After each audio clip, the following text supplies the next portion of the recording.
തന്റെ ആദ്യ നോമ്പിന് തയ്യാറെടുക്കുമ്പോൾ അലി അല്ലാഹുവിനോട് പാപമോചനം തേടാൻ തീരുമാനിച്ചു.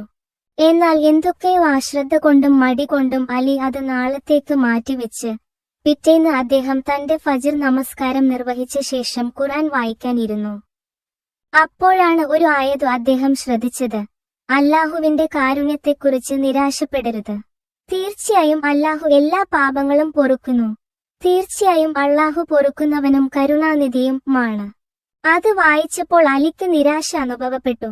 അല്ലാഹുവിന്റെ കാരുണ്യം വിശാലവും എല്ലാം പൊറുക്കുന്നവനാണെന്ന് അറിഞ്ഞിട്ടും ഈ പുണ്യമാസത്തിലെ ഈ അവസരം പ്രയോജനപ്പെടുത്താത്തതിൽ അലിക്ക് കുറ്റബോധം തോന്നി.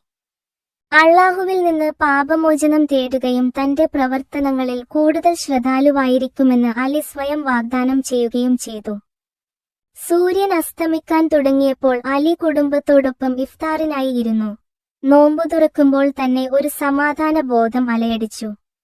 റമദാൻ മാസത്തിലുടനീളം അലി അല്ലാഹുവിനോട് പാപമോചനം തേടുന്നത് തുടർന്നു.